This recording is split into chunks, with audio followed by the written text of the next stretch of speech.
ప్రభువునందు ప్రియాతి ప్రియులైన మీకందరికీ రక్షకుడు ప్రభువునైన యేసుక్రీస్తు వారి నామములో ఈ ప్రాతకాలపు అనేక శుభములు తెలియచేస్తూ ఉన్నాను. దైవ లేఖనములో నుండి, పరిశుద్ధ గ్రంథమైన బైబిల్ నుండి దైవ వాక్కును ద్వితీయోపదేశ కాండము 28వ అధ్యాయము 5వ వచనము నుండి చదువుకుందాం. ద్వితీయోపదేశ కాండము 28వ అధ్యాయం 5వ వచనం. నీ గంపయు పిండి పిసుకు నీ తొట్టియు దీవింపబడును. నీ గంపయు పిండి పిసుకు నీ తొట్టియు దీవింపబడును. ఆశీర్వాదములకు చక్కని ఆరంభముగా ఉంటుంది. నీ గంపయు పిండి పిసుకు తొట్టియు దీవింపబడును. ప్రియులారా, ఎవరి కొరకు ఈ వాగ్దానము అని గమనించినట్లయితే, ఎవరైతే మొదటి వచనంలో నీవు నీ దేవుడైన యెహోవా మాట శ్రద్ధగా విని నేడు నేను నీకు ఆజ్ఞాపించుచున్న ఆయన ఆజ్ఞలన్నిటిని అనుసరించి నడుచుకుని ఎడల, కనుక దేవుని వాక్కును విని దాని ప్రకారము నడుచుకునే వారికి దేవుడు ఆశీర్వాదములను మెండుగా దయచేసి పెట్టేవానిగా ఉన్నాడు. మొదటిగా నూతన నిబంధనలో ప్రభువైన యేసుక్రీస్తు వారిచ్చిన మొదటి ఆజ్ఞ ఏమంటే, మార్కు సువార్త 1వ అధ్యాయము 15వ వచనంలో, కాలము సంపూర్ణమయ్యున్నది, దేవుని రాజ్యము సమీపించి ఉన్నది, మారు మనస్సు పొంది సువార్త నమ్ముడి. కాలము సంపూర్ణమయ్యున్నది, దేవుని రాజ్యము సమీపించి ఉన్నది, మారు మనస్సు పొంది సువార్త నమ్ముడి అని యేసు ప్రభువారు ప్రకటింపను ఆరంభించారు అని వాక్యం చెప్తా ఉంది. ఎందుకు మనము ఈ సువార్తను అంగీకరించాలి అంటే, కాలము సమీపమయ్యున్నది, దేవుని రాజ్యము సమీపించి ఉన్నది, కాలము సంపూర్ణమయ్యున్నది, దేవుని రాజ్యము సమీపించి ఉన్నది. కనుక సమయం ఎంతో లేదింకా. ఈ కాలము ప్రియులారా ముగిసిపోయేటువంటి సమయం వచ్చేసింది. మనం చూస్తున్న భూమి ఆకాశములు గతించిపోయే సమయం వస్తోంది. పైనుండి అగ్ని కురిసి ఈ సమస్త భూమిని నాశనం చేయబోయే సమయం ఆసన్నమైంది. మనం వింటున్నాం కదూ, యుద్ధములను గురించి వింటున్నాం కదూ, పైనుండి కురిసేటువంటి భయంకర బాంబుల శబ్దాలు వినేటువంటి వారు ఉన్నారు కదూ. ఒక దినమున పైనుండి అగ్ని కురుస్తుంది, ఈ భూమియు దాని మీద ఉన్న కృత్యములను కాలిపోవును అని వాక్యం చెప్తా ఉంది. కాబట్టి కాలం సమీపించింది.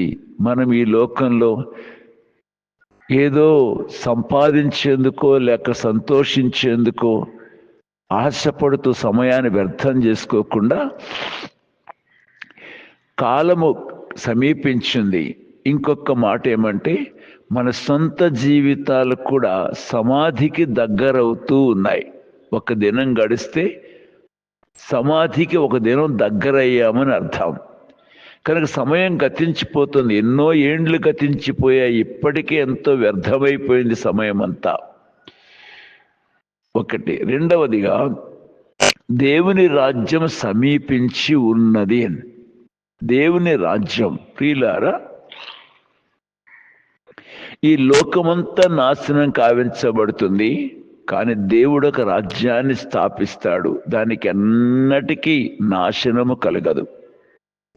అది శాశ్వత రాజ్యం, అది దేవుని రాజ్యం, అది ఆనందమయమైన దేశం, యుగ యుగాలు ఉండేటువంటిది.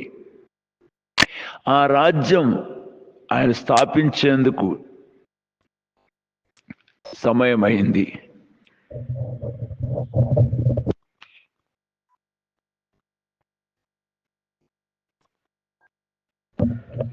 అందుకే దేవుని రాజ్యములో చేరితే మనము ఈ నాశనము నుండి తప్పించుకోగలం, మనం నశించిపోకుండా కాపాడబడగలం.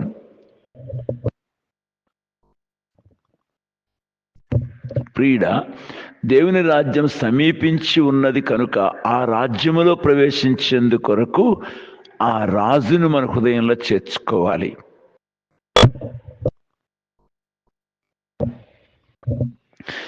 ఎవరు ఆ రాజును అంగీకరిస్తారో వారు ఆ రాజ్యములో ఉండ వీలవుతుంది. ఎవరా రాజు? ప్రభు అయిన యేసుక్రీస్తు వారే. ఆయన రాజులకు రాజు, ప్రభులకు ప్రభు అని దేవుని వాక్యం ఎంత స్పష్టంగా చెప్తోంది. ఆయన భూపోతులకు అధిపతి అని చెప్పబడుతోంది. ఆయన రాజులకు రాజు, ప్రభులకు ప్రభు అయ్యుండి తాను మనలను ఈ నాశనమైపోయే లోకము నుండి, గతించిపోయే ఈ జీవితాన్ని నుండి కూడా రక్షించాలని రక్షకునిగా ఈ లోకానికి మన వంటి మానవునిగా తెంచి ఆ కల్వరి శిలువపై మనం చేసిన ఈ దురాగతములన్నిటికీ, పాప క్రియలన్నిటికీ, దోషభరితమైన మన జీవితం అంతటి కొరకు తన ప్రాణాన్ని ప్రాయశ్చిత్తార్థమైన బలిగా ఆ శిలువపై అప్పగించాడు. కనుక మన పాపములకు ఆయన క్రయం చెల్లించేశాడు. మన పాపము శిక్ష, మనం పొందవలసిన శిక్ష ఆయన పొందేశాడు. ఇక మనం మన పాపముల శిక్ష పొందనక్కరలే. అయితే ఆయనను మన హృదయంలో చేర్చుకున్నట్లయితే, ఆయన చేసిన కార్యాన్ని మనం విశ్వసించినట్లయితే, ప్రభువా నన్ను క్షమించు అని అడిగినట్లయితే వెంటనే ప్రభు మన పాపములన్నీ క్షమించి మన పేరు ఆ జీవగ్రంథంలో రాసుకుంటాడు, ఆ పరలోక రాజ్యంలో రాసుకుంటాడు. మీ పేర్లు పరలోకమందు వ్రాయబడి ఉన్నవని సంతోషించుడి. లూకా 10:20. కానీ ఎవరి పేరైనను జీవగ్రంథముందు వ్రాయబడినట్టు కనబడని ఎడల వాడు వెలుపటి చీకటిలోనికి పారద్రోయబడను. కనుక నీ పేరు పరలోకంలో వ్రాయబడాలి. నీవు పరలోక సంబంధివి కావాలి, ఆ పరలోక పట్ల పౌరుడవ కావాలి. అప్పుడు ఆ రాజ్యంలో యుగయుగాలు జీవించే ధన్యతను కలిగి ఉండగలవు. చెల్లి, నా తమ్ముడా, ఈ మొదటి ఆజ్ఞ ఆయన ఇచ్చాడు, మారు మనస్సు పొందండి. ఈ పాప క్రియలన్నీ, ఈ అలవాట్లు, ఈ మాటలు, ఈ ఆలోచనలు, ఈ పాపపు స్థితిని విడిచిపెట్టండి. ఇక వద్దు, ఇక చాలు అని చెప్పండి. పాప క్షమాపణ కొరకు యేసుక్రీస్తు వారి యొద్ద మోకరించి, ప్రభువా నా పాపములన్నీ క్షమించు, నా గత పతనములన్నింటినీ ఒప్పుకుంటున్నాను, క్షమించు అని అడిగితే తప్పకుండా క్షమిస్తాడు. వెంటనే క్షమిస్తాడు. తన రక్తముతో శుద్ధీకరిస్తాడు. నిన్ను దేవుని కుమారుడుగా, కుమార్తెగా చేస్తాడు. కనుక యుగయుగాలు ఉండే పరలోక రాజ్యములో నీ పేరు రాయబడుతుంది. కనుక నీవు ఆ పరలోక రాజ్యంలో ఉండగలవు. కనుక ఈ అద్భుతమైనటువంటి ఆజ్ఞకు లోబడినట్లయితే, ఆయన వాక్యములో రాయబడిన విధానంలో మన జీవితాలు కనుక పొందుపరుచుకోగలిగితే ఈ ఆశీర్వాదాలు ఎంతో మెండుగా, నిండుగా దొరికే ఉన్నాయి. ప్రియులారా, 3వ అధ్యాయము మార్కు సువార్తలో, మార్కు సువార్త 3వ అధ్యాయంలో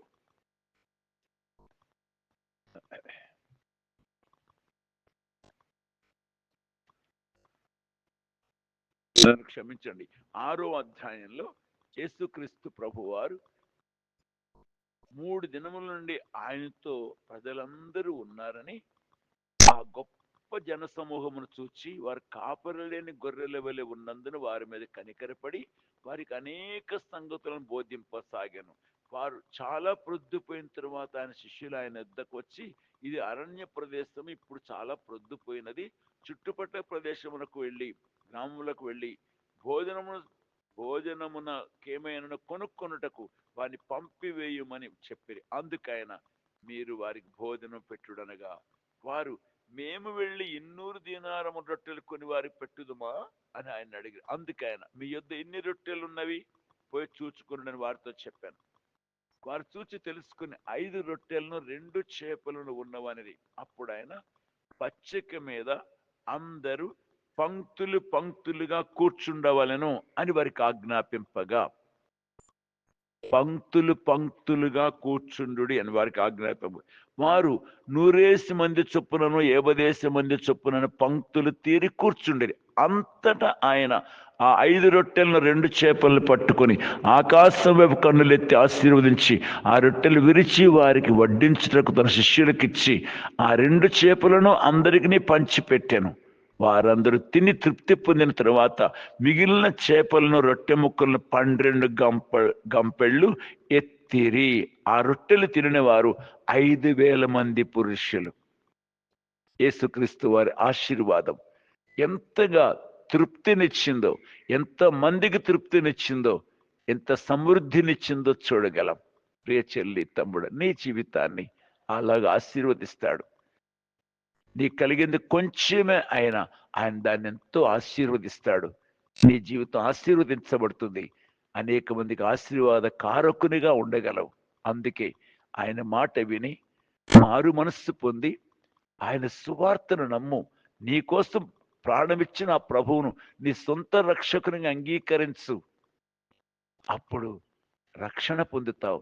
నీ పేరు ఆ పరలోకంలో రాయబడుతుంది. నిత్యరాజ్య వారసుడో కాగలవు.